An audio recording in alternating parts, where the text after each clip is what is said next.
दोस्तों अभी अभी खबर आई है कि अगले 48 घंटों तक पूरी दुनिया में इंटरनेट की सेवा बंद हो सकती है। बताया जा रहा है कि मुख्य डोमेन सर्वर की मेंटेनेंस के कारण इंटरनेट सेवाओं को अगले 48 घंटों तक बंद रखा जा सकता है। इंटरनेट यूज़र के लिए अगले 2 दिन मुश्किल भरे हैं। रशिया टुडे की रिपोर्ट्स के मुताबिक इंटरनेट यूज़र्स को अगले 48 घंटों के दौरान नेटवर्क कनेक्शन फेलियर जैसी समस्या का सामना करना पड़ सकता है। वजह वही है, मेन डोमेन सर्वर और इससे जुड़ा नेटवर्क इंफ्रास्ट्रक्चर बंद रहेगा। पूरी दुनिया के इंटरनेट यूज़र अगले 48 घंटों के दौरान नेटवर्क फेलियर जैसी समस्या का सामना कर सकते हैं। टेक विशेषज्ञों के मुताबिक साइबर हमलों से निपटने के लिए मेन डोमेन सर्वर की मेंटेनेंस की जाएगी।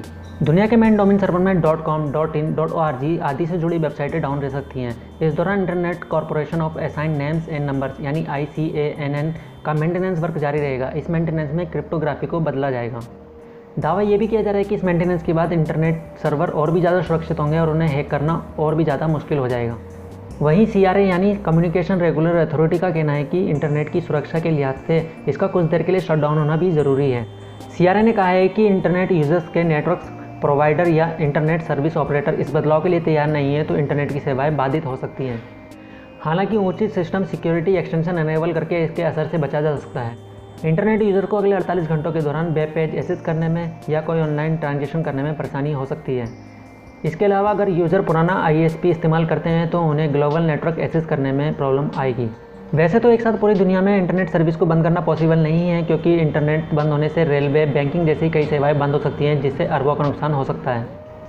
ऐसे में पूरी दुनिया में इंटरनेट की सर्विस को बंद करना पॉसिबल नहीं होगा। इसे अलग अलग समय पर ही बंद किया जा सकता है। बट अभी इसके बारे में भी कोई जानकारी नहीं आई है कि कब और कितनी देर के लिए किस देश में इंटरनेट बंद होगा।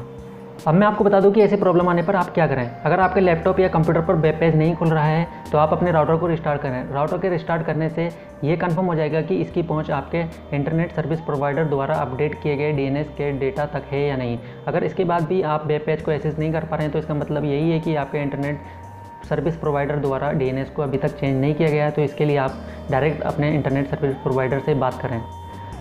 तो दोस्तों आगे अगर इस खबर का कोई भी अपडेट आता है तो मैं आपको तुरंत इन्फॉर्म करूंगा। इसके लिए आप हमारे इस चैनल को सब्सक्राइब करके बेल आइकन को प्रेस कर दीजिए ताकि आपको नेक्स्ट वीडियो की नोटिफिकेशन तुरंत मिल जाए। और इस वीडियो को लाइक और शेयर जरूर करें। और अगर आपका कोई सवाल है इस वीडियो से रिलेटेड तो मुझे कमेंट में जरूर बताएं। चैनल को सब्सक्राइब करना बिल्कुल ना भूलें। तो मैं मिलूंगा आपको नेक्स्ट वीडियो में नए टॉपिक के साथ। तो तब तक के लिए आप अपना ख्याल रखिए and thanks for watching. Keep loving and supporting gadget take helper.